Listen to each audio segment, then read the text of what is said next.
Alhamdulillah, alhamdulillahilladzi arsala rasulahu bil huda wa dinil haqq liyuzhirahu 'ala ad-din kullih walau karihal kafirun walau karihal munafiqun walau karihal musyrikun.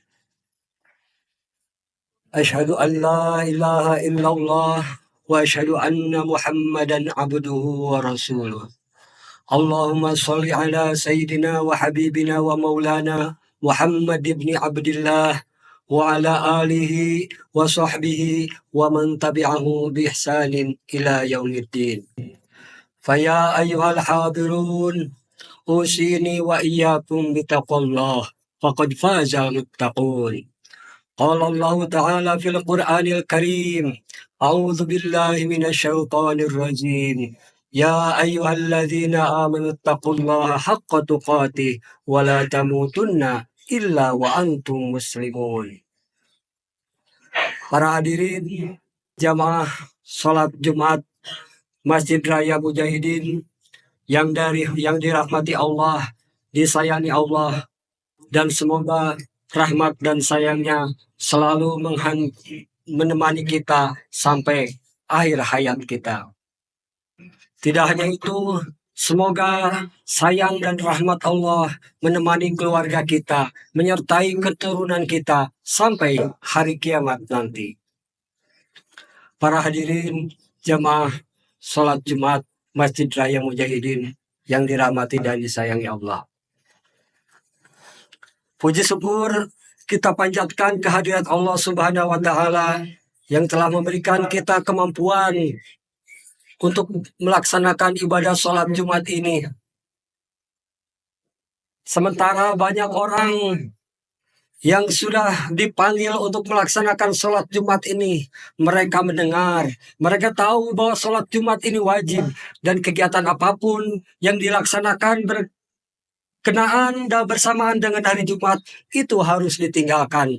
Mereka banyak yang tidak bisa datang atau bahkan tidak mau datang, tapi ada juga saudara kita yang sakit, yang karena kemampuannya, yang karena keterbatasannya tidak bisa datang. Puji syukur kita panjatkan, kita dikaruniai kemampuan dan kemauan untuk melaksanakan sholat Jumat ini.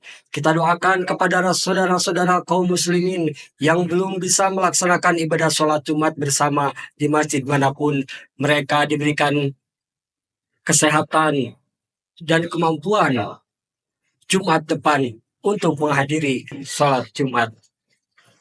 Para hadirin jamaah sholat Jumat Masjid Raya Mujahidin yang disayangi dan dirahmati Allah Subhanahu wa Ta'ala.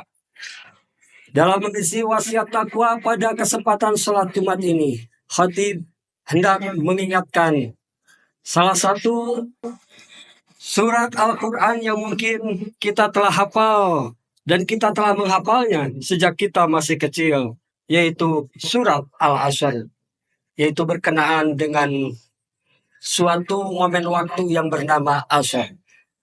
Allah berfirman, A'udzu billahi minasyaitonir rajim. Bismillahirrahmanirrahim. Wal 'ashr.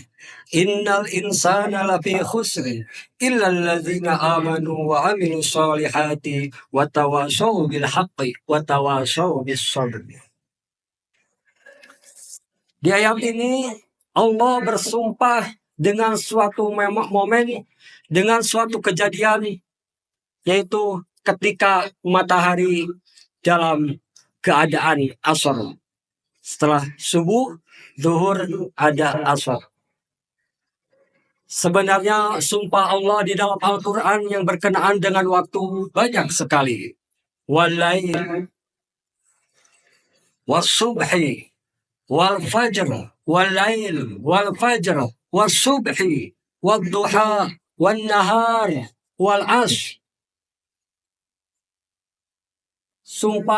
Sumpah itu Allah sertakan di dalam firman-Nya dengan salah satu alasannya bahwa apa yang dipakai oleh Allah Subhanahu wa Ta'ala di dalam sumpahnya, berarti itu adalah sesuatu yang penting. Kalau kita bersumpah, kita pun melakukan sumpah itu karena apa yang akan kita sumpahi itu adalah sesuatu yang penting. Atau lawan bicara kita tidak mempercayai kita apa yang kita sumpahi itu, baru kita sumpah. Demi Allah, aku akan menyampaikan kepadamu sesuatu yang sangat penting. Demi Allah, jangan kau makan harta yang haram ini. Demi Allah, jangan lakukan itu. Kita melakukan sumpah. Dan begitu juga kaidah sumpah di dalam Al-Quran. Yang pertama, apa yang akan disumpahi itu adalah sesuatu yang penting. Yang kedua, apa? Yang kedua adalah audiens atau orang yang mendengar yang harus disumpahkannya itu adalah audiensnya ada kemungkinan tidak percaya. Ayat-ayat Al-Quran yang diturunkan dalam fase Mekah termasuk surat Al-Asr ini adalah hendak mengingatkan bahwa begitu pentingnya konsep waktu atau al-asr, waktu asr bagi kita semua. Dan begitu juga karena saat itu orang-orang Quraisy, orang-orang kafir tidak mempercayai apa yang akan disampaikan oleh Al-Quran oleh Nabi Muhammad. Mereka tidak mempercayai apa yang akan disampaikan. Maka di ayat ini Allah memberikan sumpah di awal kalimat itu, wal asr, demi waktu asar. Itu pemahaman yang pertama. Pemahaman yang kedua adalah al-asr ini adalah muqsam bih. Allah bersumpah dengan kalimatnya. Untuk menyumpahi apa? Yang disumpahi adalah dalam bahasa Arab muqsam alaih. Yaitu apa yang disumpahi. Allah bersumpah menggunakan waktu. Apa yang disumpahi Allah yaitu kerugian. Manusia di dalam kerugian. Jadi Allah Subhanahu wa Ta'ala mengingatkan betapa pentingnya waktu. Dan Allah memberikan pengertian bahwa manusia itu akan merugi. Innal insana lafi khusr. Manusia sungguh manusia itu dalam kerugian. Kecuali ada taknisnya, ada pengecualian. Tidak semua manusia merugi. Kecuali adalah orang yang beriman. Illalladzina amanu, orang-orang yang beriman. Wa amilus shalihat, dan orang-orang yang beramal yang soleh, amal soleh atau amal yang pantas. Wa tawasau bil haqqi wa tawasau bis sabr, dan orang-orang yang saling menasihati, saling menolong, tolong menolong di dalam kebenaran dan kesabaran. Iman, orang yang tidak akan merugi itu adalah yang memenuhi 3 atau 4 kriteria ini. Yang pertama adalah iman. Iman adalah pekerjaan yang tidak real, yang tidak nampak. Itu terwujud di dalam rukun iman. Iman kepada Allah, iman kepada malaikat, iman kepada kitab. Apakah iman itu bisa dilihat? Apakah kita bisa melihat seorang yang berpeci itu dianggap beriman? Bukankah model baju yang dipakai oleh Nabi Muhammad dengan Abu Jahal itu sama baju adat Arab?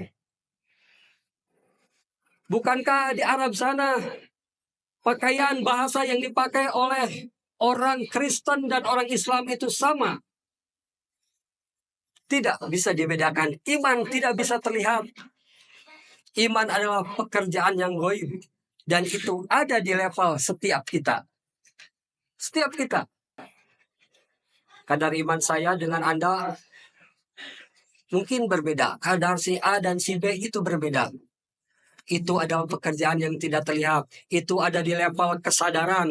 Itu ada di level hati. Dan itu ada di level emosi. Tidak terlihat.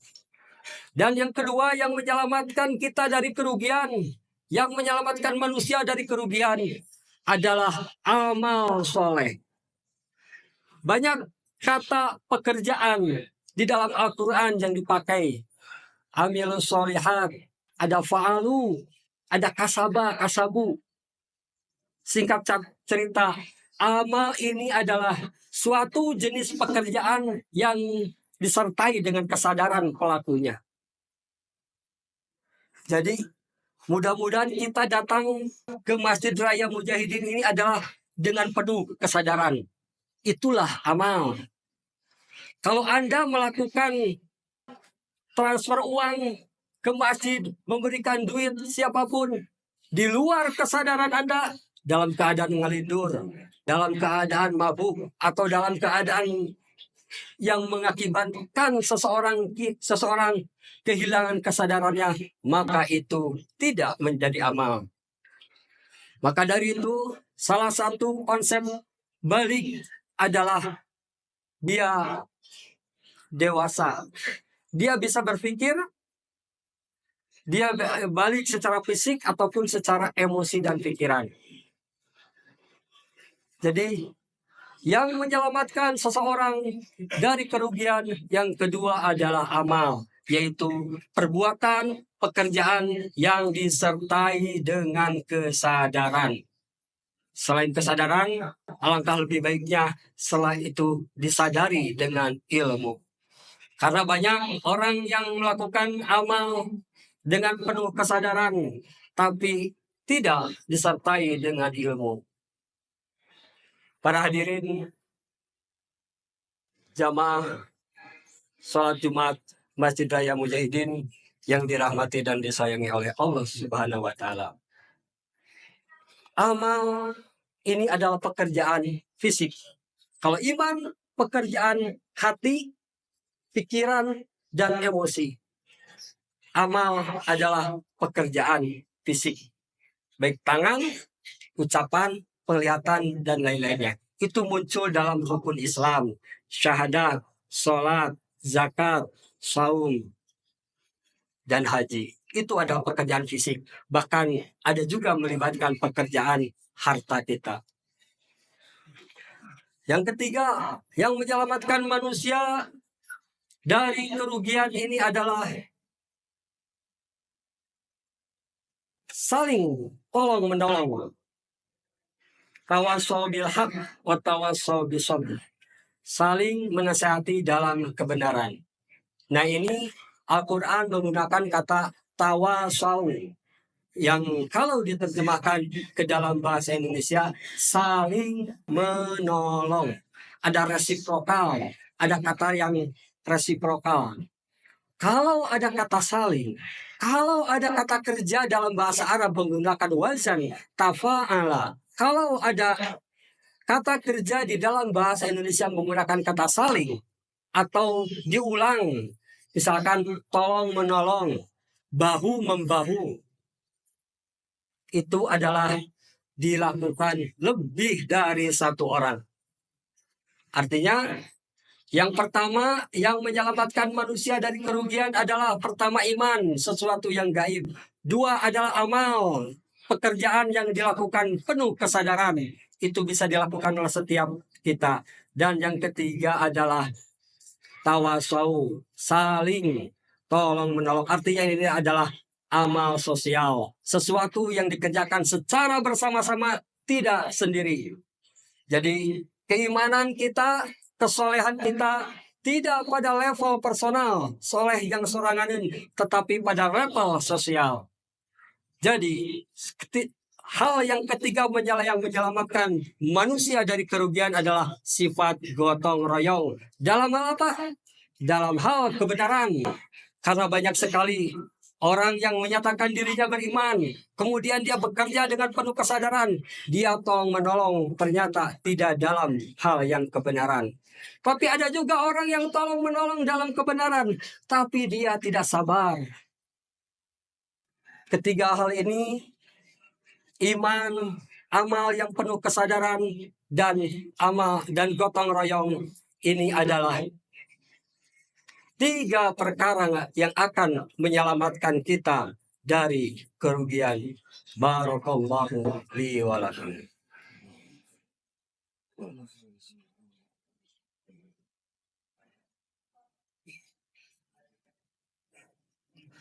Alhamdulillah wa syukrulillah wassalatu wassalamu ala rasulillah wa ala alihi wa sahbihi wa man tabi'ahum bi ihsanin ila yaumiddin. Para hadirin jamaah salat Jumat Masjid Raya Mujahidin yang dirahmati oleh Allah Subhanahu wa taala. Minggu lalu semoga para hadirin yang hadir di sini masih mengingat khatib menyampaikan bahwa kemuliaan amal itu tergantung kepada tiga perkara juga, yaitu syaraful amil, mulianya pelaku kebaikan tersebut. Yang kedua, syaraful makan, mulianya tempat. Dan yang ketiga adalah syaraful zaman, mulianya waktu. Amal soleh yang dilakukan oleh seorang kiai, doa yang dibacakan oleh seorang kiai tentu berbeda dengan amal soleh dan doa yang dibacakan oleh orang biasa. Maka dari itu kita seringkali mendatangi orang-orang yang dianggap soleh, orang tua kita, guru kita, atau mereka yang rajin beribadah untuk meminta mereka mendoakan kita. Kenapa? Karena ada kemuliaan dari orang yang berbuat baik. Perbuatan baik seseorang yang mulia itu berbeda dengan orang yang biasa-biasa saja. Seorang wali, seorang guru, seorang ustadz, pekerjaannya tentu akan berbeda nilainya dengan orang biasa-biasa saja. Orang yang kaya dengan orang yang miskin itu berbeda. Walaupun tergantung konteksnya nanti. Dan yang kedua adalah syaraful makan, mulianya tempat. Doa kita di Masjidil Haram, di Masjid Nabawi, beda dengan doa yang kita panjatkan di Masjid Mujahidin ini. Beda juga dengan doa yang kita panjatkan di rumah. Suatu ketika Nabi Zakaria mendapati makanan yang berlimpah di kamar atau di mihrabnya Isa, di mihrabnya Siti Maryam. Zakaria bertanya, "Wahai Maryam, dari mana engkau mendapatkan makanan ini?" Maryam menjawab, "Ini adalah dari Allah Subhanahu wa taala." Kemudian di tempat itulah kemudian Nabi Zakaria berdoa untuk memohonkan keturunan. Setelah itu Allah mengabulkan doa Nabi Zakaria dan diberikan anak yang bernama Yahya. Itu adalah kemuliaan tempat, syaraful makan. Dan yang ketiga adalah syaraful zaman, kemuliaan waktu. Beramal di bulan Ramadan berbeda dengan beramal di bulan Ramadan. Beramal di hari Senin, Selasa, Rabu jauh nilainya dibandingkan kalau kita beramal di hari Jumat ini. Jadi waktunya ini memberikan kemuliaan. Perbuatan amal kita yang kita lakukan penuh kesadaran pada hari Jumat ini nilainya itu lebih besar. Maka dari itu Masjid Raya Mujahidin melaksanakan pembagian makanan gratis 200 sampai 300 porsi makan siang gratis di bawah. Kemudian ada kajian-kajian. Silakan Bapak, Ibu, para hadirin sekalian yang akan memanfaatkan bahwa kemuliaan beramal di hari Jumat ini bisa berkontribusi berupa ikut memakan. Itu adalah membahagiakan bagi BTM yang menyediakannya. Ataupun kalau tidak ikut makan, ikut menyumbang untuk memberikan. Silakan. Di masjid ini sudah dipasang banyak QR code untuk memudahkan para jamaahnya untuk ikut bergotong royong melakukan pekerjaan yang dilandasi dengan kesadaran, ya tentu dengan basis keimanan. Banyak sekali program di BTM ini yang memerlukan bantuan dan kontribusi dari Anda, dari para hadirin semua, baik sebagai peserta ataupun sebagai donatur. Para hadirin jamaah sholat Jumat yang berbahagia, semoga apa yang khatib sampaikan pada kesempatan ini meningkatkan keimanan bagi kita semua, terutama bagi khatib sendiri. Yang kedua, menyadarkan bagi khatib sendiri dan bagi kita semua bahwa perbuatan baik itu harus disadari dengan kesadaran. Dan yang ketiga, bahwa perbuatan baik itu tidak akan selesai hanya dilakukan dengan seorang saja. Perlu gotong royong, perlu saling menolong dalam kebaikan dan kebenaran. Semoga dengan tiga perkara tersebut, kita yang datang di masjid ini terhindar dari kerugian. Inna Allah wa malaikatahu yusalluna ala nabi. Ya ayuhalladzina amanu sallu alaihi wa sallimu taslima. Allahumma salli ala Muhammad wa ala alihi wa sahbihi wa man